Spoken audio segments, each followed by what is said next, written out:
Yo, what is going on, you guys? It's your boy King Sanders here. We are back with another day of sports betting. This is going to be for Tuesday, December 13th slate of NBA action. Man, I'm super excited to dive into it. We don't have a huge slate on.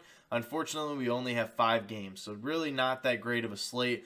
But overall, I did find a couple plays that I do like, and we do have our red hot consensus plays currently.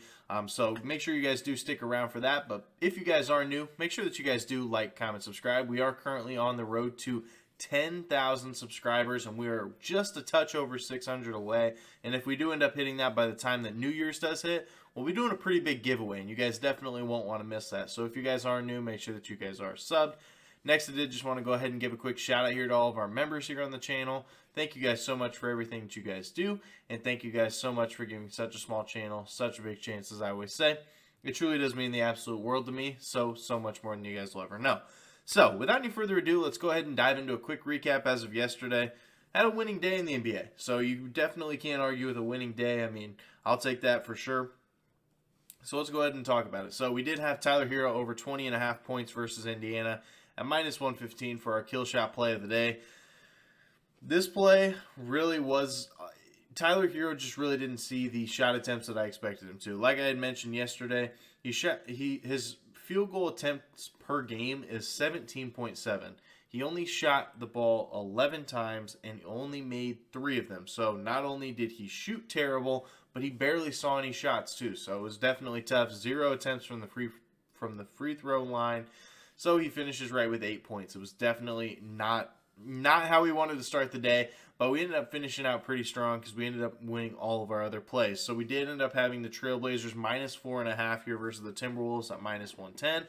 Like I said, Damian Lillard on this Trailblazers team, it just works. This Trailblazers team with Damian Lillard is the real deal. I really like the way that this Trailblazers team does play. And, of course, Dame Lillard hitting 11 threes in that game is obviously going to help with that. But regardless, the Trailblazers actually looked really good. And even the times that Damian Lillard wasn't in the game, Anthony Simons played well. Jeremy Grant played well. Even Drew Eubanks coming off the bench was electric. So, it is what it is. We ended up winning that one to bring it to 1-1. Then we had our night play. We had Reggie Jackson under 15.5 points plus assists versus Boston at minus 115. I know he did end up getting injured in this one for a little bit, but he still ended up returning to the game and ended up working out for us.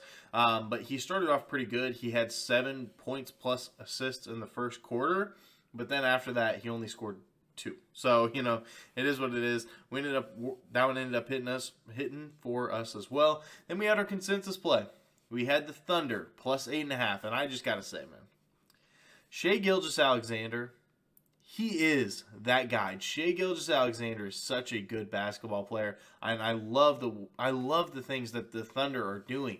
As soon as they get that true center, I think that they are going to be a very, very good team. But either way, that one ended up working out for us too. So if you count our consensus play, we went 3-1, but my official plays, we ended up going 2-1. So regardless, profit is profit at the end of the day. So hopefully we can go ahead and have another great day today.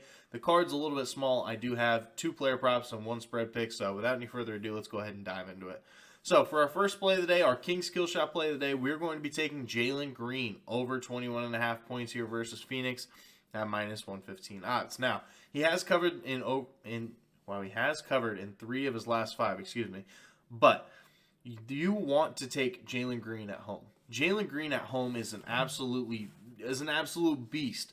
He is averaging 25.2 points at home this year and only 19.4 on the road. So he's so good at home. He plays super comfortable at home, and I think that this is a really good spot because in the last 7 games, Phoenix allows the most points per game to shooting guards in the entire NBA, and it doesn't just stop there. In the last 3 games, Phoenix allows the most points per game in the NBA to opposing teams. So not only do they give up a lot of points to opposing teams, but to that shooting guard position, as great as Devin Booker is, he doesn't really play a whole lot of defense. He's given up a lot of points here, and I think it's a pretty good spot. And in the last 3 games, Phoenix, they have had the 3rd worst defensive efficiency. So they have been bottom 3 in basketball in the last 3, been a terrible defensive team.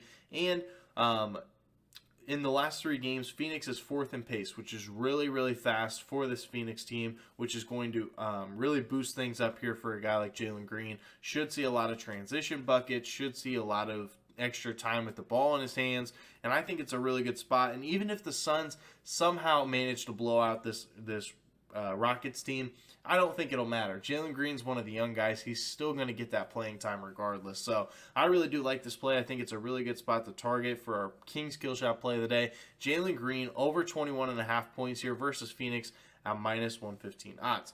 Now for our second play of the day, we're going to be taking CJ McCollum over 19.5 points versus the Jazz at minus 125 odds. Now, CJ really started to get things going last game, ended up dropping 29 versus the Suns, so really kind of backs our last play too. But he ended up getting things going last game versus the Suns, dropping 29 points after going under in 6 straight games. So he really struggled in the 6 games before that, but in those 6 games, he shot an average of 35%, which is extremely low for a guy like CJ McCollum. I think that he does bounce back. He had a really good game last game. I think he carries that momentum with him.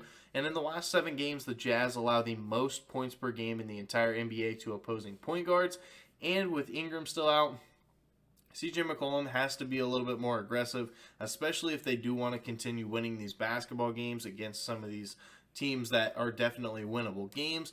And Utah is 25th in defensive efficiency, so it's not like they've been absolutely locked down by any stretch of the imagination.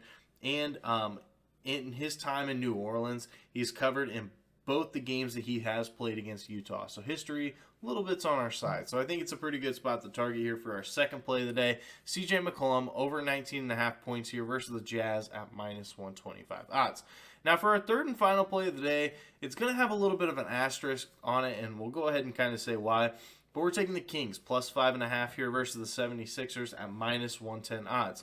Now, this is a huge question mark because I only am going to recommend this play if De'Aaron Fox is playing. So wait until you hear about De'Aaron Fox to see if he is playing. But the Kings are coming off of a huge 13-point loss to the New York Knicks in their last matchup, and I think this is a great bounce back spot, and they're really good after a loss just in general. But Sacramento is just the second best team against the spread on the road, right behind that Portland Trailblazers team that we did target yesterday. So they're the second best against the spread team on the road. Why not? Sign me up. And they are also 9-6 against the spread as an underdog. They're very good at covering as an underdog. And in the last 3 games, surprisingly, Sacramento's been a really good defense. They've actually allowed the 7th fewest points per game to opposing teams.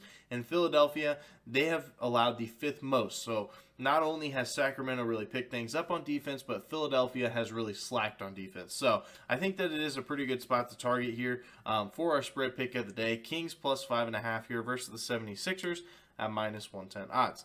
Now for our consensus play of the day, we are officially 10 plays into the consensus, and we have a record of 8-2. 80% in over the course of 10 picks is actually wild, but we have been red hot here. So for our consensus play of the day, we do have the Pelicans traveling to Utah to take on the Jazz.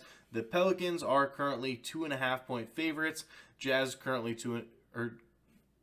Pelicans are currently 2-point favorites, and the Jazz are currently 2-point underdogs.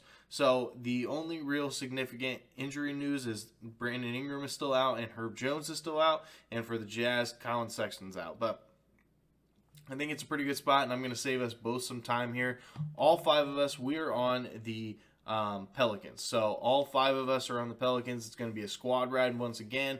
We have been really good on these whenever we all align. So hopefully we can go ahead and bring this home here for our consensus play of the day. Bring us to 9-2, which would actually just be absolutely insane. But that is our consensus play of the day. Pelicans -2 here versus the Jazz at minus 110 odds.